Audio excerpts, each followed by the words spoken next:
झोड़ देखो, चेक करो सी झोड़। इवें लगता है जब भी अंधारी आंधी ना अंधारी थोड़ी देर खर्चे थे वाला बारिश शुरू थी। वैसे आशाद करीब करीब बारिश हो से सारे ठोले संतरे देर खान दे विच क्या करना खड़ी मम्मियाँ क्या करना खड़ी हाँ क्या करना खड़ो कहे इंतजार खीर वाले दा सोले तेरे को खीर कह नहीं होता हाँ आज कोई हो से वाह भी वाह ऐसे सरदार इजाज अहमद खान है जी ये मेरा मामा जी असारी शान है मेरा शायर सुनो महा ना ना आती जवानी ना खुआर होते हम ना आती जवानी ना दिल लगाते जबरदस्त ना करते मोहब्बत ना आंसू बहाते ठीक है दस्तक दरवाजे पर हाँ तुमसे तो गैर अच्छे आ पहुंचे जनाजे पर जनाजे पर खैरे मामा अरे के जी दर्द ना के न खैरे इधर रात दस दो राज बताऊंगा ला ला ला कल बताऊंगा गल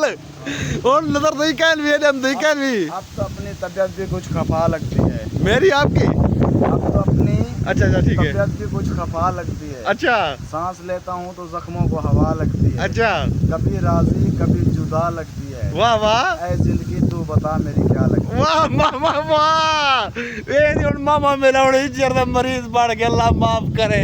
वाह जी वाह मामा वाह शेर सुने में थी मामे थे अच्छा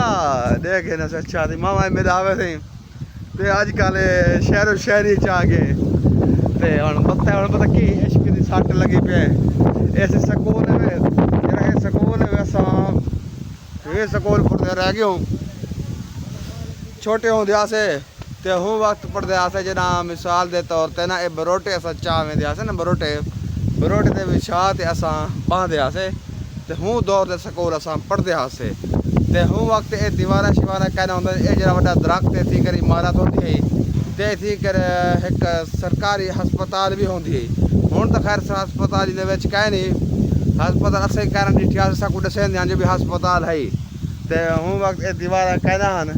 ते हुण साडी औलाद जेह्ड़ी पढ़दी पई है ते मिसाल दे तौर ते दीवारा शिवारा आ गए अंदर हुण माहौल जबरदस्त है पहले तो इवें होंदा मास्टर भी हम जान बांधदे ते असां खेडे लग वेंदे आसे ते स्कूल का कोई हाल कहना होंदा हुण तो स्कूल भी जबरदस्त स्कूल बढ़ गए ये लेकिन उसे कैबा नाला अंधारी की वजह को कैबा नाला भज गए ताको वाला अगू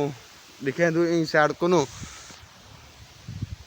कमान दे गिनो ते छोड़ दे गिनो से